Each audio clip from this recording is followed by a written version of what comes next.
जैसा कि आप सब थंबनेल देख ही चुके हैं कि आज की क्लास में हम लोग क्या कवर करने वाले हैं। जी हाँ, तो आज की इस क्लास में हम लोग क्लास 12 हिस्ट्री यानी इतिहास का 10 ईयर्स का क्वेश्चन बैंक कवर करने वाले हैं। जी हाँ, और आप सबको पता ही है कि बिहार बोर्ड का एक रूल है कि वो 10 ईयर्स प्रीवियस क्वेश्चन से बोर्ड एग्जाम में क्वेश्चन पूछते हैं। जी हाँ, और अगर आप सारे क्वेश्चन को यहाँ पे कवर कर लेते हैं तो आपको बोर्ड एग्जाम में टेंशन लेने की बिल्कुल भी जरूरत नहीं है। जी हाँ, क्योंकि बोर्ड एग्जाम में क्वेश्चन यहीं से पूछे जाते हैं, तो आपको एक एक क्वेश्चन को ध्यान से देखना है और आपको क्लास के लास्ट तक बने रहना है। और अगर क्लास अच्छी लगे आपको तो लाइक कर देना, अपने दोस्तों में आपको शेयर कर देना। जी हाँ, और जो भी स्टूडेंट इस चैनल पर नहीं आ रहे हैं, चैनल को सब्सक्राइब करके बेल आइकन को प्रेस कर लेना है, ताकि जितनी भी क्लासेस हो सबका नोटिफिकेशन आपको टाइम पे मिल सके और टाइम पे आप क्लास को अटेंड कर सके। जी हाँ, तो हम लोग इसी तरह यानी सेट वाइज क्वेश्चन को कवर करेंगे और हम लोग इस तरह के टोटल 10 मॉडल सेट को कवर करेंगे। तो आपको सारे मॉडल सेट को देखना जरूरी है और साथ साथ में आपको कमेंट बॉक्स में आंसर बताते चलना है। चलो तो बिना टाइम को वेस्ट किए हम लोग यहाँ पे क्वेश्चन आंसर क्यों चलते हैं। तो यहाँ पे सबसे पहला क्वेश्चन आपको स्क्रीन पर दिख रहा होगा, क्या बोला जा रहा है कमेंट बॉक्स में आप लोग राइट आंसर बताइए कौन सा ऑप्शन करेक्ट होगा। सिंधु सभ्यता का कौन सा स्थल मृतकों का टीला कहा जाता है। जी हाँ, यानी कौन सा स्थल है जिसको मृतकों का टीला कहा जाता है, यहाँ पे राइट आंसर बताने हैं। यहाँ पे ऑप्शन नंबर सी बिल्कुल करेक्ट हो जाएगा। जी हाँ, मोहनजोदड़ो को मृतकों का टीला कहा जाता है। चलिए तो आप देख लेंगे नेक्स्ट क्वेश्चन, क्वेश्चन नंबर 2 क्या बोला जा रहा है, भारतीय पुरातत्व का पिता कहलाता है। जी हाँ, भारतीय पुरातत्व का पिता कौन कहलाता है, तो यहाँ पे right answer option number A बिल्कुल करेक्ट हो जाएगा, नहीं कनिंघम। चलिए अब क्वेश्चन नंबर 3 को देख लीजिए, क्या बोला जा रहा है 3 में, और राइट आंसर कमेंट बॉक्स में बताइए कौन सा ऑप्शन 3 का करेक्ट होगा। सिंधुवासी निवासी धातु उपयोग नहीं करते थे। जी हाँ, कौन से धातु का उपयोग नहीं करते थे, जी हाँ, तो 3 का right answer option number B बिल्कुल करेक्ट हो जाएगा, लोहा का उपयोग नहीं करते थे। चलिए तो अब क्वेश्चन देख लेंगे, क्वेश्चन नंबर 4 क्या बोला जाए क्वेश्चन नंबर 4 में। जी हाँ, फटाफट राइट आंसर बताइए कौन सा ऑप्शन है करेक्ट होगा। क्या बोला जा रहा है, सिंधु सभ्यता नर्तकी की मूर्ति कहाँ से मिली है। जी हाँ, तो सिंधु सभ्यता में नर्तकी की मूर्ति कहाँ से मिली है, तो 4 का right answer option number A बिल्कुल करेक्ट हो जाएगा। जी हाँ, मोहनजोदड़ो से मिली है। चलिए अब क्वेश्चन नंबर 5 को देख लीजिए, क्या बोला जा रहा है, किसने भारत में सर्वप्रथम स्वर्ण सिक्के जारी की। जी हाँ, किसने सबसे पहले स्वर्ण सिक्के जारी किए थे, यहाँ पे 5 का right answer option number B बिल्कुल करेक्ट हो जाएगा। जी हाँ, हिंद यूनानी ने। चलिए तो आप देख लेंगे नेक्स्ट क्वेश्चन, क्वेश्चन नंबर 6 क्या बोला जा रहा है 6 में, वेरी गुड, तो राइट आंसर बताइए शक संवत का आरंभ किसने किया था। जी हाँ, किसने शक संवत का आरंभ किया था, तो 6 का राइट आंसर कौन सा हो जाएगा, ऑप्शन नंबर डी बिल्कुल करेक्ट हो जाएगा। जी हाँ, किसने किया था, कनिष्क ने किया था। चलिए तो आप देख लेंगे नेक्स्ट क्वेश्चन, क्वेश्चन नंबर 7, और आप लोग राइट आंसर बताइए कौन सा ऑप्शन में 7 में करेक्ट होगा। क्या बोला जा रहा है, किसने भूमि अनुदान की प्रथा आरंभ की थी। जी हाँ, किसने भूमि अनुदान की प्रथा आरंभ की थी, यहाँ पे 7 का right answer option number B correct हो जाएगा। जी हाँ, सातवाहन ने। चलिए तो आप क्वेश्चन नंबर 8 को देख लीजिए, क्या बोला जा रहा है, मनुस्मृति की रचना काल है। जी हाँ, इसका रचना काल क्या है मनुस्मृति का, तो 8 का right answer option number A बिल्कुल करेक्ट हो जाएगा। जी हाँ, 200 ईसा पूर्व से 200 ईस्वी। चलिए तो आप देख लेंगे नेक्स्ट क्वेश्चन, क्वेश्चन नंबर 9 क्या बोला जा रहा है 9 में, फटाफट राइट आंसर बताइए कौन सा ऑप्शन करेक्ट होगा। मृक्ष कटिकम रचना है। जी हाँ, तो किसकी रचना है मृक्ष कटिकम, तो 9 का right answer option number B correct हो जाएगा। जी हाँ, शूद्रक की। चलिए तो अब क्वेश्चन नंबर 10 को देख लीजिए, क्या बोला जा रहा है, चैत्य क्या है। जी हाँ, तो चैत्य क्या है, फटाफट राइट आंसर बताइए कौन सा ऑप्शन करेक्ट होगा। वेरी गुड, यहाँ पे ऑप्शन नंबर डी बिल्कुल करेक्ट हो जाएगा। जी हाँ, चैत्य क्या है, एक पूजा स्थल है, तो ऑप्शन नंबर डी बिल्कुल करेक्ट हो जाएगा। चलिए तो आप देख लेंगे नेक्स्ट क्वेश्चन, क्वेश्चन नंबर 11, और आप लोग राइट आंसर बताइए कौन सा ऑप्शन 11 में करेक्ट होगा। जी हाँ, तो क्या बोला जा रहा है, 12 अंग संबंधित है। जी हाँ, तो कौन से धर्म से 12 अंग संबंधित है, तो 11 का right answer option number B correct हो जाएगा। जी हाँ, जैन धर्म से है। चलिए तो आप क्वेश्चन नंबर 12 को देख लीजिए, क्या बोला जा रहा है, संगम साहित्य की रचना हुई है। जी हाँ, तो कहाँ हुई है संगम साहित्य की रचना, तो 12 का right answer option number C हो जाएगा। जी हाँ, दक्षिण भारत में हुई है। चलिए तो आप देख लेंगे नेक्स्ट क्वेश्चन, क्वेश्चन नंबर 13, और राइट आंसर बताइए कौन सा ऑप्शन 13 में करेक्ट होगा। सातवाहनों का सबसे महान शासक कौन थे। जी हाँ, कौन सातवाहनों के सबसे महान शासक थे, तो 13 का right answer option number C बिल्कुल करेक्ट हो जाएगा। जी हाँ, गौतमी पुत्र सातकर्णी। चलिए तो आप देख लेंगे नेक्स्ट क्वेश्चन, क्वेश्चन नंबर 14, और आप लोग राइट आंसर बताइए कौन सा ऑप्शन 14 में करेक्ट होगा। क्या बोला जा रहा है, अकबरनामा की रचना किसने की। जी हाँ, तो अकबरनामा की रचना किसने की है, यहाँ पे right answer option number D बिल्कुल करेक्ट हो जाएगा। जी हाँ, अबुल फजल ने की है। चलिए तो आप देख लेंगे नेक्स्ट क्वेश्चन, क्वेश्चन नंबर 15, और आप लोग इसी तरह क्लास के लास्ट तक आंसर बताते चलेगा, और आपको क्लास को किसी भी हाल में स्किप नहीं करना है। कि हाँ, क्योंकि हम लोग 10 ईयर्स का क्वेश्चन बैंक को कवर कर रहे हैं और यहीं से आपको बोर्ड एग्जाम में क्वेश्चन पूछे जाते हैं। चलिए तो क्वेश्चन नंबर 15 को देखिए, क्या बोला जा रहा है, अकबर का वित्त मंत्री कौन था। जी हाँ, तो अकबर का वित्त मंत्री कौन था, यहाँ पे right answer option number C बिल्कुल करेक्ट हो जाएगा। जी हाँ, टोडरमल था। चलिए तो अब क्वेश्चन नंबर 16 को देख लीजिए, क्या बोला जा रहा है, मुगल कालीन चित्रकला किसके काल में चरम उत्कर्ष पर पहुंची। जी हाँ, तो किसके काल में पहुंची थी, तो यहाँ पे right answer option number C बिल्कुल करेक्ट हो जाएगा। जी हाँ, जहांगीर के काल में। चलिए तो आप देख लेंगे नेक्स्ट क्वेश्चन, क्वेश्चन नंबर 17, और राइट आंसर बताइए 17 में कौन सा ऑप्शन करेक्ट होगा। लाडली बेगम किसकी पुत्री थी। जी हाँ, तो लाडली बेगम किसकी पुत्री थी, जी हाँ, तो यहाँ पे right answer option number A बिल्कुल करेक्ट हो जाएगा, नहीं नूरजहां की पुत्री थी। चलिए तो आप देख लेंगे नेक्स्ट क्वेश्चन, क्वेश्चन नंबर 18, और आप लोग राइट आंसर बताइए 18 में कौन सा ऑप्शन करेक्ट होगा। क्या बोला जा रहा है, दिल्ली में चांदनी चौक का निर्माण किसने कराया? जी हाँ, तो चांदनी चौक का निर्माण किसने कराया था? तो यहाँ पे right answer option number A बिल्कुल करेक्ट हो जाएगा, यानी जहांआरा ने करवाया था। चलिए तब क्वेश्चन नंबर 19 को देख लीजिए, क्या बोला जा रहा है, भारत का अंतिम मुगल सम्राट कौन था? जी हाँ, तो भारत का अंतिम मुगल सम्राट कौन था? तो यहाँ पे right answer option number D बिल्कुल करेक्ट हो जाएगा। जी हाँ, बहादुर शाह जफर था, तो ऑप्शन नंबर डी बिल्कुल करेक्ट हो जाएगा। चलो तो अब देख लेंगे नेक्स्ट क्वेश्चन है क्वेश्चन नंबर 20, और आप लोग राइट आंसर बताइए कौन सा ऑप्शन 20 में करेक्ट होगा। गोपुरम से आप क्या समझते हैं? जी हाँ, आप क्या समझते हैं? यहाँ पे right answer option number A बिल्कुल करेक्ट हो जाएगा। जी हाँ, गोपुरम क्या होता था? इन्हें मंदिर का प्रवेश द्वार होता था। चलिए तो अब क्वेश्चन नंबर 21 को देख लीजिए, क्या बोला जा रहा है, तेनालीराम का संबंध किस राजवंश से है? जी हाँ, तो कौन से राजवंश से है? यहाँ पे 21 में ऑप्शन नंबर ए बिल्कुल करेक्ट हो जाएगा, विजयनगर से है। चलिए तो अब देख लेंगे नेक्स्ट क्वेश्चन, क्वेश्चन नंबर 22, क्या बोला जाए 22 में, फटाफट आंसर बताइए। वल्लभाचार्य का जन्म कहाँ हुआ था? जी हाँ, तो कहाँ पे हुआ था? तो ऑप्शन नंबर सी बिल्कुल करेक्ट हो जाएगा, वाराणसी में हुआ था। चलिए अब क्वेश्चन नंबर 23 को देख लीजिए, क्या बोला जा रहा है, बंगाल के प्रसिद्ध संत कौन थे? जी हाँ, तो इनमें से कौन बंगाल के प्रसिद्ध संत थे? तो 23 का right answer option number A बिल्कुल करेक्ट हो जाएगा। जी हाँ, चैतन्य महाप्रभु।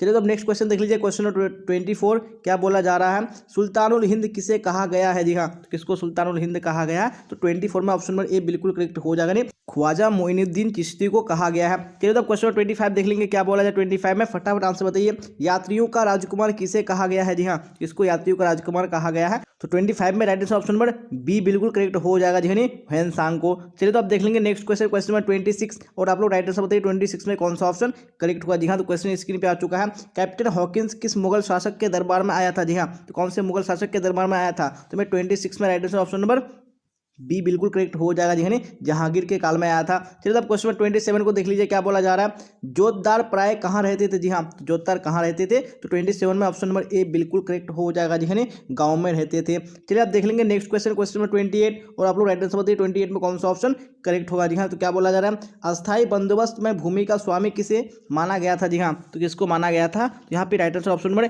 ए बिल्कुल करेक्ट हो जाएगा, जमींदार को माना गया था। चलिए तो अब क्वेश्चन नंबर 29 देख लीजिए, क्या बोला जा रहा है, अवध के साथ वेलजली ने सहायक संधि कब किया? जी हाँ, तो कब सहायक संधि किया था यानी वेलजली ने अवध के साथ? तो यहाँ पे 29 में right answer option number B बिल्कुल करेक्ट हो जाएगा, जी हाँ, 1801 ईस्वी में। चलिए तो अब क्वेश्चन नंबर 30 देख लीजिए, क्या बोला जाए 30 में, राइट आंसर बताइए कौन सा ऑप्शन करेक्ट होगा।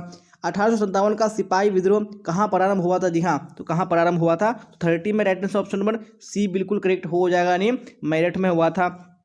चलिए अब क्वेश्चन नंबर 31 को देख लीजिए, क्या बोला जा रहा है, 1857 में बिहार में विद्रोह का नेतृत्व किसने किया था? जी हाँ, तो किसने किया था? तो यहाँ पे right answer option number C बिल्कुल करेक्ट हो जाएगा, जी वीर कुंवर सिंह ने किया था। चलिए तो अब देख लेंगे नेक्स्ट क्वेश्चन, क्वेश्चन नंबर 32, क्या बोला जा रहा है 32 में, फटाफट आंसर बताइए।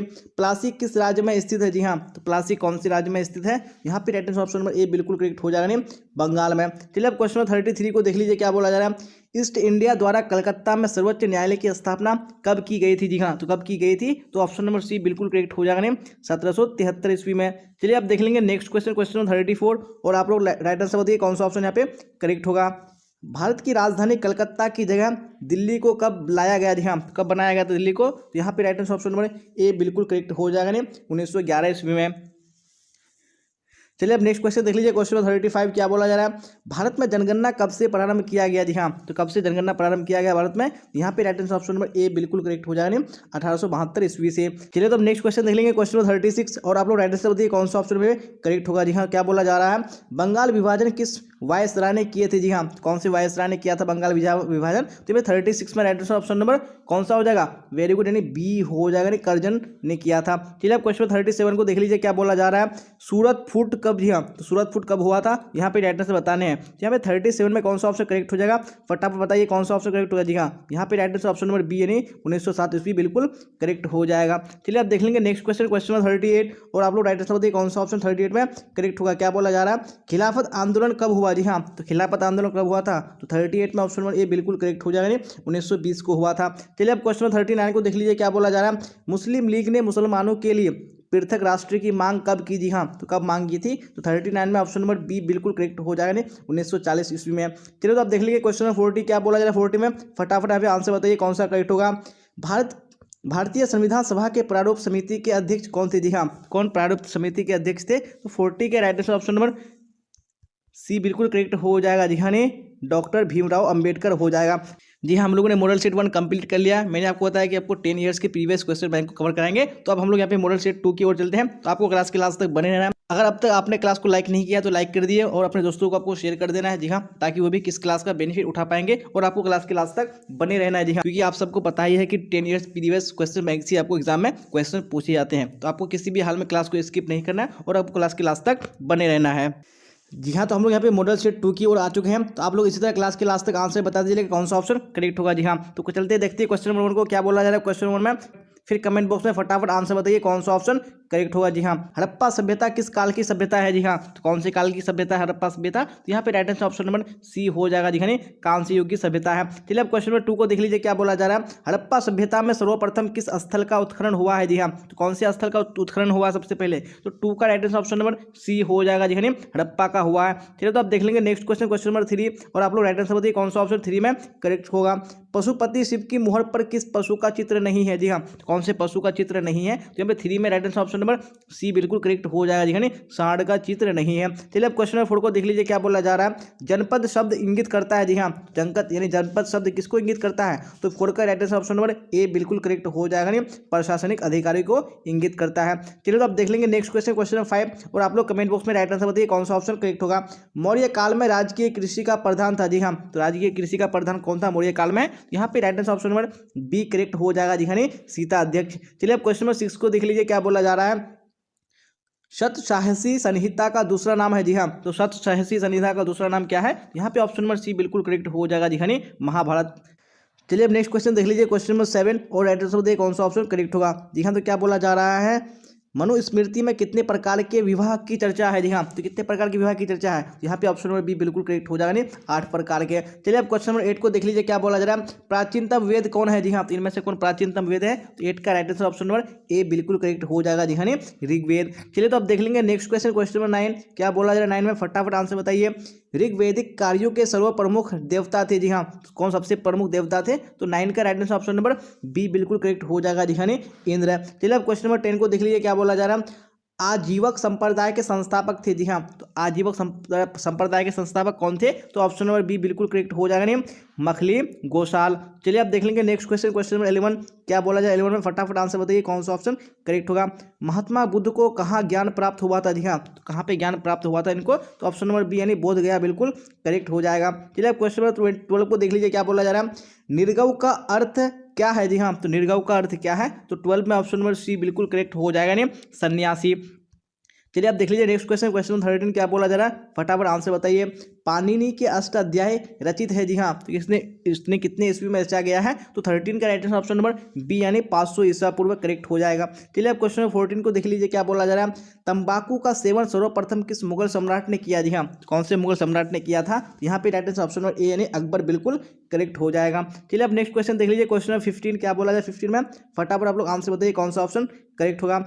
तंबाकू पर किस शासक ने प्रतिबंध लगाया था। जी हाँ, तो यानी जो स्टार्ट किया था वो अकबर ने किया था और जो प्रतिबंध लगाया था नहीं उसका बेटा जहांगीर। ऑप्शन नंबर सी बिल्कुल करेक्ट हो जाएगा। चलिए अब नेक्स्ट क्वेश्चन देख लीजिए क्वेश्चन नंबर 16 क्या बोला जा रहा है। शेख मोइनुद्दीन चिश्ती की दरगाह स्थित है। जी हाँ, तो कहाँ इसकी दरगाह स्थित है। जब 16 में right answer option number C बिल्कुल करेक्ट हो जाएगा। जी हाँ, अजमेर में। चलिए अब देख लेंगे नेक्स्ट क्वेश्चन यानी क्वेश्चन नंबर 17 और आप लोग राइट आंसर देखिए कौन सा ऑप्शन 17 में करेक्ट होगा। स्थापत्य कला का सर्वाधिक विकास किसके समय में हुआ है। जी हाँ, किसके समय में हुआ है। तो 17 में right answer option number C यानी शाहजहां बिल्कुल करेक्ट हो जाएगा। चलिए अब क्वेश्चन नंबर 18 को देख लीजिए क्या बोला जा रहा है। आलमगीर के नाम से कौन सा मुगल बादशाह जाना जाता है। जी हाँ, तो इसको आलमगीर के नाम से जाना जाता है। यहाँ पे right answer option number D यानी औरंगजेब बिल्कुल करेक्ट हो जाएगा। चलिए तो अब देख लेंगे नेक्स्ट क्वेश्चन यानी क्वेश्चन नंबर 19 और आप लोग राइट आंसर बताइए कौन सा ऑप्शन 19 में करेक्ट होगा। अमुक्त माल्यवाद किसने लिखी। जी हाँ, अमुक्त माल्यवाद किसने लिखी है। यहाँ पे 19 में right answer option number D बिल्कुल करेक्ट हो जाएगा। जी हाँ, कृष्णदेव राय ने लिखी है। चलिए तो अब देख लेंगे नेक्स्ट क्वेश्चन, क्वेश्चन नंबर 20 और आप लोग राइट आंसर बताइए 20 में कौन सा ऑप्शन करेक्ट होगा। जी हाँ, क्वेश्चन स्क्रीन पे आ चुका है। क्या बोला जा रहा है। कौन सा विदेशी यात्री घोड़ों का व्यापारी था। जी हाँ, तो कौन सा विदेशी यात्री था। तो 20 में राइट आंसर ऑप्शन नंबर कौन सा हो जाएगा। बिल्कुल डी करेक्ट हो जाएगा। जी हाँ, ए और बी दोनों करेक्ट हो जाएगा। चलिए तो अब देख लीजिए नेक्स्ट क्वेश्चन, क्वेश्चन नंबर 21 और क्या बोला जाए 21 में फटाफट आंसर बताइए कौन सा करेक्ट होगा। निम्न में से पुर्तगाली यात्री कौन था। जी हाँ, तो कौन पुर्तगाली यात्री था। तो 21 में राइट आंसर कौन सा हो जाएगा। नहीं, ऑप्शन नंबर डी। जी हाँ, इनमें से सभी ये सारे क्या थे। नहीं, पुर्तगाली यात्री थे। चलिए तो आप देख लीजिए नेक्स्ट क्वेश्चन, क्वेश्चन नंबर 22 क्या बोला जा रहा है। इब्न बतूता किस सुल्तान के शासन काल में भारत आया था? जी हाँ, तो कौन से सुल्तान के काल में भारत आया था, यहाँ पे राइट आंसर बताने हैं। तो हमें 22 को right answer option number A बिल्कुल करेक्ट हो जाएगा जी हाँ। मोहम्मद बिन तुगलक के शासन काल में वो भारत आया था। चलिए अब नेक्स्ट क्वेश्चन देख लीजिए, क्वेश्चन नंबर 23 क्या बोला जा रहा है, फिर फटाफट राइट आंसर बताइए कमेंट बॉक्स में कौन सा करेक्ट होगा। अल बरूनी किसके साथ भारत आया था? जी हाँ, तो वो किसके साथ भारत आया था? तो 23 में ऑप्शन नंबर ए बिल्कुल करेक्ट हो जाएगा नहीं, महमूद गजनी के साथ। चलिए क्वेश्चन नंबर 24 को देख लीजिए अब क्या बोला जा रहा है। किताबुल रेहला में किसका यात्रा वृत्तांत है? जी हाँ, तो किताबुल रेहला में किसका यात्रा वृत्तांत है? तो 24 में ऑप्शन नंबर सी यानी इब्न बतूता बिल्कुल करेक्ट हो जाएगा। चलिए अब क्वेश्चन नंबर 25 को देख लीजिए क्या बोला जा रहा है। निम्न में से महिला रहस्यवादी संत थी? जी हाँ, कौन महिला रहस्यवादी संत थी? तो 25 का ऑप्शन नंबर सी यानी रबिया बिल्कुल करेक्ट हो जाएगा। चलिए अब क्वेश्चन नंबर 26 को देख लीजिए क्या बोला जा रहा है। निजामुद्दीन औलिया किस सूफी सिलसिले से संबंधित है? जी हाँ, कौन से सूफी सिलसिले से संबंधित है? तो 26 का ऑप्शन नंबर ए बिल्कुल करेक्ट हो जाएगा जी हाँ, चिश्ती सिलसिला। चलिए तो अब देख लेंगे नेक्स्ट क्वेश्चन, क्वेश्चन नंबर 27 क्या बोला जा रहा है। पहाड़ी लोग किस प्रकार की खेती अपनाते हैं? जी हाँ, किस प्रकार की खेती अपनाते हैं? तो ऑप्शन नंबर ए यानी सीढ़ीनुमा में बिल्कुल करेक्ट हो जाएगा। चलिए आप देख लीजिए क्वेश्चन नंबर 28 क्या बोला जा रहा है। शिकमी रैयत को बंगाल में जमीन पट्टे पर कौन देता था? जी हाँ, तो कौन पट्टे पर देता था? तो 28 में ऑप्शन नंबर ए बिल्कुल करेक्ट हो जाएगा जी हाँ, रैयत देता था। चलिए आप देख लीजिए क्वेश्चन नंबर 29 क्या बोला जा रहा है। भारत का अंतिम मुगल शासक कौन था? जी हाँ, तो भारत का जो अंतिम मुगल शासक था वो कौन था? तो यहाँ पे ऑप्शन नंबर बी बिल्कुल करेक्ट हो जाएगा, नहीं बहादुर शाह जफर। चलिए अब क्वेश्चन नंबर 39 देख लीजिए क्या बोला जा रहा है। 1857 के विद्रोह का प्रमुख यानी मुख्य केंद्र था? जी हाँ, तो मुख्य केंद्र क्या था 1857 के विद्रोह का? यहाँ पे right answer option number A बिल्कुल करेक्ट हो जाएगा, नहीं उत्तर प्रदेश, बिहार, मध्य प्रदेश का बुंदेलखंड। चलिए अब देख लेंगे नेक्स्ट क्वेश्चन, क्वेश्चन नंबर 31 क्या बोला जा रहा है। मद्रास में विश्वविद्यालय की स्थापना कब की गई? जी हाँ, तो कब की गई थी? तो 31 में ऑप्शन नंबर बी बिल्कुल करेक्ट हो जाएगा, नहीं 1857 ईस्वी में। चलिए अब क्वेश्चन नंबर 32 को देख लीजिए क्या बोला जा रहा है। भारत में हड़प नीति का जनक किस गवर्नर जनरल को माना जाता था? जी हाँ, तो किसको माना जाता था? यहाँ पे right answer option number B बिल्कुल करेक्ट हो जाएगा जी हाँ, डलहौजी को माना जाता था। चलिए अब देख लीजिए नेक्स्ट क्वेश्चन, क्वेश्चन नंबर 33 क्या बोला जा रहा है। 33 में तुम मुझे खून दो मैं तुम्हें आज़ादी दूंगा नारा किसने दिया? इस नारा को किसने दिया था? जी हाँ, आपने सुना ही होगा, यानी सुभाष चंद्र बोस ने दिया था। तो यहाँ पे right answer option number C बिल्कुल करेक्ट हो जाएगा। चलिए तो अब देख लेंगे नेक्स्ट क्वेश्चन, क्वेश्चन 34 क्या बोला जा रहा है। करो या मरो का नारा किसने दिया? जी हाँ, तो करो या मरो का नारा किसने दिया था? तो option number A Mahatma Gandhi बिल्कुल करेक्ट हो जाएगा। चलिए अब क्वेश्चन 35 को देख लीजिए क्या बोला जा रहा है। सविनय अवज्ञा आंदोलन की शुरुआत कब हुई थी? हाँ, सविनय अवज्ञा आंदोलन की शुरुआत कब हुई थी? तो 35 में ऑप्शन नंबर ए बिल्कुल करेक्ट हो जाएगा, नहीं 12 मार्च 1930 को। चलिए आप देख लीजिए नेक्स्ट क्वेश्चन, क्वेश्चन 36 क्या बोला जा रहा है। भारत छोड़ो आंदोलन का नेतृत्व किसने किया? जी हाँ, कौन इसका नेतृत्व किया था? तो 36 में ऑप्शन नंबर ए बिल्कुल करेक्ट हो जाएगा जी हाँ, महात्मा गांधी ने। चलिए आप क्वेश्चन 37 को देख लीजिए क्या बोला जा रहा है। असहयोग आंदोलन का नेतृत्व किसने किया? जी हाँ, किसने किया था? तो 37 में ऑप्शन नंबर बी बिल्कुल करेक्ट हो जाएगा जी हाँ, महात्मा गांधी ने किया था। चलिए अब नेक्स्ट क्वेश्चन देख लीजिए, क्वेश्चन 38 क्या बोला जा रहा है। असहयोग आंदोलन को स्थगित कब किया गया था? जी हाँ, तो कब इसको स्थगित किया गया था? तो 38 में right answer option number B यानी 1922 बिल्कुल करेक्ट हो जाएगा। चलिए अब क्वेश्चन 39 को देख लीजिए क्या बोला जा रहा है। लाला का पूरा नाम क्या था? जी हाँ, तो लाला का पूरा नाम क्या था? तो यहाँ पे ऑप्शन नंबर बी यानी लाला लाजपत राय बिल्कुल करेक्ट हो जाएगा। चलिए तो आप देख लेंगे नेक्स्ट क्वेश्चन, क्वेश्चन 40 क्या बोला जा रहा है। 40 में फटाफट राइट आंसर बताइए कौन सा करेक्ट होगा। संविधान सभा के अस्थायी अध्यक्ष कौन थे? जी हाँ, इसके अस्थायी अध्यक्ष कौन थे? यहाँ पे right answer option number A बिल्कुल करेक्ट हो जाएगा जी हाँ, डॉक्टर सच्चिदानंद सिन्हा। जी हाँ, हम लोगों ने मॉडल सेट 1 और मॉडल सेट 2 को कंप्लीट कर लिया और मैंने आपको बताया था कि हम लोग 10 ईयर्स के क्वेश्चन बैंक को कवर करेंगे। तो आज की क्लास में हम लोग 2 ही को रहने देते हैं, फिर हम लोग नेक्स्ट क्लास में फर्दर कंटिन्यू करेंगे। जी हाँ, क्योंकि फिर क्लास लंबा हो जाएगा, जिसके कारण से मैं 2 ही मॉडल सेट को आज कवर करता हूँ, फिर हम लोग आगे कंप्लीट करेंगे। अगर आपको क्लास अच्छी लगी हो तो आपको लाइक कर देना, अपने दोस्तों में आपको शेयर कर देना, और जो भी स्टूडेंट इस चैनल पर नहीं आ रहे हैं चैनल को सब्सक्राइब करके बेल आइकन को प्रेस कर लेना, ताकि जितनी भी क्लासेस हो सबका नोटिफिकेशन आपको टाइम पे मिल सके। जी हाँ, और अगर आप नेक्स्ट क्लास में ज्वाइन होना चाहते हैं तो आपको टेलीग्राम के लिंक को क्लिक करके जुड़ जाना है। मैंने लाइव कमेंट में पिन कर दिया और मैंने डिस्क्रिप्शन में भी डाल दिया। जी हाँ, क्योंकि वहाँ पे क्लास का लिंक डाल दिया था, आप वहाँ से डायरेक्टली क्लास में ज्वाइन हो सकते हैं। जी हाँ, और अगर आपने क्लास को नहीं किया है तो आपको पूरी क्लास को कर लेना है। जी हाँ, क्योंकि आप सबको पता ही है कि जो 10 ईयर्स प्रीवियस क्वेश्चन बैंक है वही से एग्जाम में क्वेश्चन पूछे जाते हैं। जी हाँ, तो आज की क्लास में बस इतना ही। तो यहाँ तक बने रहने के लिए आप सबका धन्यवाद। फिर मिलेंगे हम लोग अगली क्लास में। Till then bye bye, tata, see you on the next class.